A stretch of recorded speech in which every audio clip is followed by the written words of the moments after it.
Assalamualaikum students আজি আমি তোমালোকক 2025 or general science আজি হৈ যোৱা সায়েন্সৰ এমসিকিউ বিলাক সলভ কৰি দিম তো তোমালোকৰ এক্সাম কেনেকুৱা হৈছে এটো তোমালোকে কমেন্ট বক্সত জনাবা তো স্টুডেন্টস তেনেহলে আৰম্ভ কৰা যাওক তো স্টুডেন্টস এক নম্বৰ কি এক নম্বৰে এ নম্বৰটো ৰাইট হ'ব অপহৰণ বিক্ৰিয়া এটো ৰাইট হ'ব আর 2 নম্বর স্টুডেন্টস 2 নম্বর টু তোমার ডি নম্বর টু রাইট হবো 2 নম্বর যেটা আসলে ডি এটো রাইট হবো আর 3 নম্বর টু বি নম্বর টু রাইট হবো স্টুডেন্টস তার পিছতে স্টুডেন্টস 4 নম্বর টু তোমার সি নম্বর 7 টু রাইট হবো 5 নম্বর টু স্টুডেন্ট আছিল 5 নম্বর টু স্টুডেন্ট সি টু রাইট হবো এক sodium hydro oxide y hydrogen এটো রাইট হবো 6 নম্বর টু এ নম্বর টু রাইট হবো স্টুডেন্টস এটো রাইট হবো তারপর স্টুডেন্ট 7 নম্বর টু ডি নম্বর টু রাইট হবো তারপর স্টুডেন্টস 8 নম্বর কি বি নম্বর টু রাইট হবো তারপর স্টুডেন্টস 9 নম্বর টু এ নম্বর টু রাইট হবো 10 টু আছিল কি এ নম্বর টু রাইট হবো 11 টু আছিল বি নম্বর টু রাইট হবো 12 নম্বর টু সি নম্বর টু রাইট হয় C number is the correct answer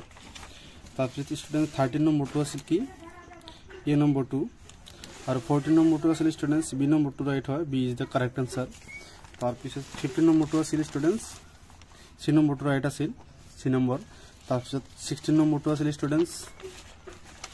16 number টু আছে ডি নম্বর টু রাইট হয় 16 নম্বর আর 17 নম্বর টু আছে এ নম্বর মায়োপিয়া তারপর 18 নম্বর টু আছে কি এ নাম্বার -0.5 ডি তারপর 19 নম্বর টু আছে স্টুডেন্টস 19 নম্বর এটো রাইট হবো এটো এ নম্বর টু রাইট হবো তারপর 20 নম্বর টু আছে স্টুডেন্টস বি নম্বর টু রাইট হবো আর 21 টু আছে কি ডি নম্বর টু রাইট হবো 22 টু আছে কি এ নম্বর টু রাইট হবো 23 আছে কি সি নম্বর টু রাইট হবো তারপর স্টুডেন্টস 24 টু বি নম্বর টু রাইট হবো B number is the correct answer 25 টু আছে স্টুডেন্টস বি নাম্বার রাইট হবো 26 আছে স্টুডেন্টস এ নাম্বার তারপর 27 টু আছে স্টুডেন্টস এ প্লাসে এটো রাইট হবো কি সি নম্বর আর 28 টু আছে কি বি নম্বর টু রাইট হবো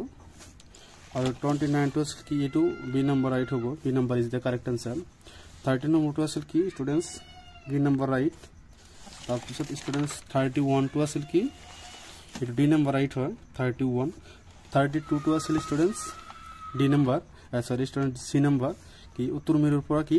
বৈদ্যুতিক শক্তি ওলায় আর দক্ষিণ মেরুত কি হোমওয়া তার মানে সি নাম্বার টু রাইট আছে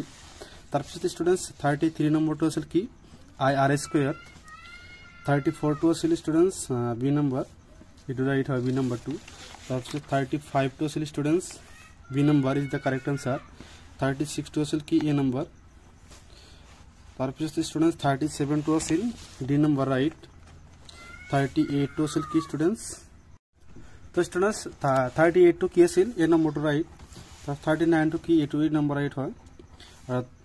39 টু আছে এ নাম্বার রাইট 40 নম্বর টু আছে কি টু বি নাম্বার রাইট হয় তারপর স্টুডেন্টস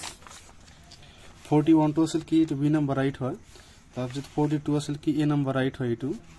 আর 43 আছে স্টুডেন্টস বি নাম্বার আর 44 আছে কি স্টুডেন্টস ডি নাম্বার হয় আর লাস্ট কোশ্চেন আছে কি এমসিকিউ এটা তোমার কি 45 আর বি নাম্বার রাইট হয় তো স্টুডেন্টস আজি আমি সলভ কৰিলো কি জেনাৰেল সায়েন্সৰ 25 আৰ যেটো एग्जाम আছিল এটোত মানে কি আমি সলভ কৰিলো কি এ সেট 2 তো তোমালোকৰ কি কোশ্চেন বেলেগ হলে সেট যিকোনোই হোক